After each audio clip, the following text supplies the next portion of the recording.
நேற்று நடந்த India south Africa 3வது ஓடிஐ மேட்ச். இது மிக முக்கியமான ஓடிஐ மேட்ச். யார் ஜெயிக்கிறாங்களோ அவங்களுக்கு தான் இந்த தொடரை ஜெயிக்க முடியும். அப்படி நோக்கத்துக்காக 2 பேருமே கடுமையாக நேற்று மோதினாங்க. பார்க்கறதுக்கு ரொம்பவுமே சூப்பராக இருந்தது இந்த மேட்ச். ரொம்பவுமே பரபரப்புக்கு பஞ்சம் இல்லாமல் போனது. யார் பக்கம் வெற்றி போகும்னு சொல்லி அப்படியே திசை மாறி காற்று போல வீசிட்டு இருந்தது. முதலெல்லாம் டாஸ் வின் பண்ணும்போதே கண்டிப்பாக தென்னாப்பிரிக்கா இந்த மேட்ச் ஜெயிச்சிருவாங்களோ அப்படிங்கிற பயம் இருந்தது. ஏன்னா இந்தியாவில் ஓப்பனிங் பேட்டிங் சரியில்லை. அதுவே தென்னாப்பிரிக்காவுக்கு மிகப்பெரிய ப்ளஸ் பாயிண்ட் அமையுது. அந்த நிலைமையில தான் நேற்று மேட்ச்சில் சின்ன மாற்றத்தை கொண்டு வந்து ராஜ் பண்டிதரை உள்ளே கொண்டு வந்தார் நம்ம கேஎல் ராகுல் அவர்கள். இருந்தும் கூட அவர் நல்லா அடித்தா சாய் சுதர்சன் 10 ரன்ல அவுட் ஆகி போனது நமக்கு மிகப்பெரிய ஒரு டிஸப்பாயின்மெண்ட் ஏற்படுத்துது. ஸோ ஓப்பனிங் சரியில்லை அப்படின்னாலே மேட்ச் சொதப்பிடும். அந்த அளவுக்கு தான் போகிற நிலைமையில் ஒன் டவுனில் நம்ம யாருமே எதிர்பார்க்காத வகையில் கேஎல் ராகுல் அவர்கள் சஞ்சு சாம்சனை களமிறக்கி விட்டு மிகப்பெரிய ஒரு மாற்றத்தை கொண்டு வந்தார். அந்த வாய்ப்பை பயன்படுத்திய சஞ்சு சாம்சன் அவர்கள் இன்றைக்காவது அடிப்பாரான்னு பார்த்தோம். இன்றைக்கி உண்மையிலேயே நல்ல ஒரு பேட்டிங் வெளிப்படுத்தினார். முதல் சதத்தை கன்வெர்ட் பண்ணியிருக்காரு. ரொம்பவுமே ஒரு சூப்பரான பேட்டிங். அதுவும் குறிப்பாக தேவையான மேட்ச்சில் தேவையான இடத்துல இன்றைக்கி அவருடைய பேட்டிங் இந்தியாவுக்கு ரொம்பவுமே கை கொடுத்துருக்கு. ஸோ இப்படி இந்தியா நேற்று தினம் சூப்பராக விளையாண்டு ஜெயிச்சிருக்காங்க.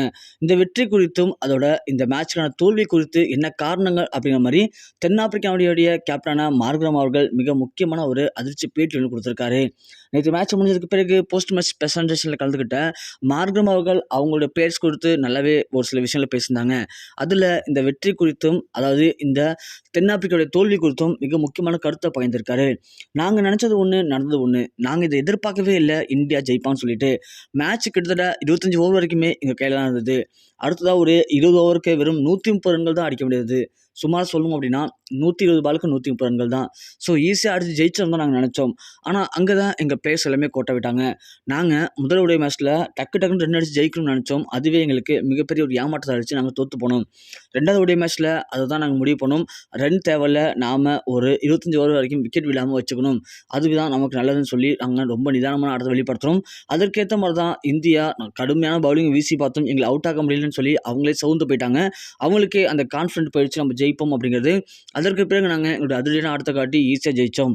அதே மாதிரி தான் இந்த டைமும் அவன் டக்குன்னு விக்கெட் லூஸ் பண்ணாமல் கொஞ்சம் நிதானமாக விளையாடாலே போதும், ஈஸியாக இந்தியா ஜெயிச்சிடலாம் அப்படிங்கிற மைண்ட் செட்டில் தான் நாங்கள் உள்ளே வந்தோம். ஆனால் நாங்கள் பேசி வச்சு நாங்கள் நினச்சிருந்தது ஒன்று, இங்கே நடந்தது ஒன்று. எங்கள் ஆட்கள் எல்லாருமே நிதானமாக அடிக்கணும்னு சொல்லி நின்னாலும் கூட ஒரு சில பால்கள் அடிக்கக்கூடிய பால்களாகவே போடுறாங்க.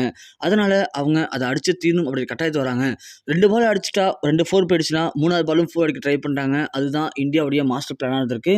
அந்த பிளானை யூஸ் பண்ணி தென்னாப்பிரிக்கா விக்கெட்டுகளை டக்குன்னு பிடுங்க ஆரம்பிச்சாங்க. அதனால் தென்னாப்பிரிக்கா அணி சுருட்ட ஆரம்பிச்சது.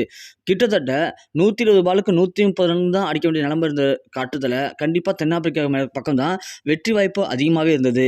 ஆனால் அப்படியே அடுத்தடுத்து இதே மாதிரி சுச்சுவேஷனை பயன்படுத்தி டக்குன்னு விக்கெட் எடுத்து தென்னாப்பிரிக்காவை 45 ஓவர்லேயே சுட்டுவாங்கன்னு சொல்லி யாருமே எதிர்பார்த்திருக்க மாட்டோம். இது எங்களாலே ஏற்றுக்க முடியல, இது எப்படி நடந்ததுன்னு சொல்லிட்டு. அந்தளவுக்கு இந்தியா அணி ரொம்பவுமே ஒரு அற்புதமான பவுலிங்கை வீசி அதுவும் குறிப்பாக நல்ல ஒரு பிளான் பண்ணி இன்னைக்கு தென்னாப்பிரிக்காவை காலி பண்ணியிருக்காங்க. உண்மையிலேயே இந்தியாவோட வெற்றி கொடுத்து என்னுடைய கருத்து என்ன அப்படிங்கிறது பவுலர்ஸ் தான் நான் சொல்லுவேன். பேட்டிங்கில் யாருனாலும் ரன் அடிக்கலாம். ஆனால் இருந்தும் கூட முக்கியமான மேட்ச்சை சஞ்சு சாம்சன் அடித்தா அந்த சதம் அப்படிங்கிறது நல்ல ஸ்கோர் தான். ஒருவேளை அவர் மட்டும் நேற்று மேட்ச்சில் அந்தளவுக்கு செஞ்சுரி அடிக்காமல் இருந்தார் அப்படின்னா ஈஸியாக கூட நாங்கள் ஜெயிச்சிருக்க வாய்ப்பு இருக்குது. ஏன்னா அவர் வந்திருந்தால் கண்டிப்பாக அதுக்கு முதல் மேட்ச்சில் 30 ரன் அடித்தார். அதே மாதிரி நேற்று மேட்ச்சில் 30 ரன் அடித்து அவுட் இருந்தார் அப்படின்னா இந்த 78 ரன் அப்படிங்கிறது வந்திருக்காது. நாங்கள் ஜெயிச்சிருக்க ஒரு வாய்ப்பாக இருந்திருக்கும். பேட்டிங்கில் சஞ்சு சாம்சன் நல்ல ஒரு பர்ஃபார்மன்ஸ் வெளிப்படுத்திருந்தார் அப்படின்னா பவுலிங்கில் இருக்கிற எல்லாருமே சூப்பராக ப்ளே பண்ணியிருந்தாங்க. ஹர்ஷிப் சிங், ஆவேஸ் கான், அப்புறம் வாஷிங்டன் சுந்தர் 3 பேருமே நல்ல ஒரு பவுலிங் வெளிப்படுத்தி எங்களுடைய மிக முக்கியமான விக்கெட்டில் காலி பண்ணி இந்தியாவோட வெற்றிக்கு இன்னைக்கு மிகப்பெரிய ஒரு வழிவகுத்து கொடுத்துருக்காங்க. அப்படிங்கிற மாதிரி மார்க்ரம் அவர்கள் அவருடைய தோல்வி குறித்த மிக முக்கியமான கருத்துக்களை இன்னைக்கு பகிர்ந்திருக்காரு.